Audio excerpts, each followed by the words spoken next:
Stop করো। Chairman সাহেব, তোমার কাছে আমি বিচারাম নিয়ে আসছি। কিসের বিষয় বাবা?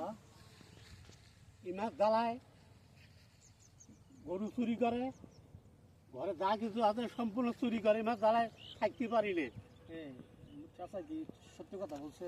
চেয়ারম্যান সাহেব, আমার বাড়িতে বউ বাচ্চা আছে, আমি চুরি না, আমাকে কেউ কাজ দিতে চায় না, এই জন্য আমি চুরি করি, আমাদের বউ বাচ্চার সংসার চালাই চুরি করি। বাবা ঠিক আছে, তুমি বাবা এত সুন্দর চেয়ার, এত সুন্দর হ্যান্ডসাম চেয়ার, বাবা তুমি চুরি করো, বাবা চেয়ারে চুরি করো। এখন তো চেয়ারম্যান সাহেব আমাকে তো কেউ কাজ দেয় না, আমি কাজে গেছিলাম, ওখান থেকে মালিক আমাকে কাজ দেয় না, আমাকে চলে এসেছে। এই জন্য আচ্ছা আমি ঠিক চুরি আছে, করি। ঠিক মাছ আছে, জ্বালায় থাকা যায় না দেশত গ্রামত। আচ্ছা ঠিক আছে চাচা, তারা ছেড়ে দাও।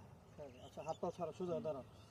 শোনো বাবা, চুরি করা এটা খারাপ জিনিস, বুঝছো? করা তো চুরি করলে কোথাও কোথাও কোনো দাম পাওয়া যায় না, মানুষ খারাপ বলে, বুঝছো? চুরি করবো না, ঠিক আছে? এলাকা মনে হয় এলাকায় তোমার বাচ্চা আছে, আমি বুঝতে পারছি, ঠিক আছে। আচ্ছা এখন চেয়ারম্যান সাহেব, আপনি যদি আমার একটা ব্যবস্থা করে দেন তাহলে আমি আচ্ছা চুরি ঠিক আছে, করবো আমি না। তোমার টাকা দিতেছি, কিছু টাকা দিতেছি, এই টাকা দিয়ে তুমি ব্যবসা করবা। হ্যাঁ, ব্যবসা করবা, আর কোনোদিন কথা দাও, কোনোদিন আর ই করবা, চুরি করবা। আমি আপনাকে কথা দিলাম, আমি এখন চুরি করবো না। আচ্ছা ঠিক আছে, আচ্ছা, আমি যদি কোনো ভুল করে থাকি তাহলে আমাকে ক্ষমা করে দিন। আচ্ছা ঠিক আছে, ভালো থাকেন চেয়ারম্যান সাহেব। ওকে।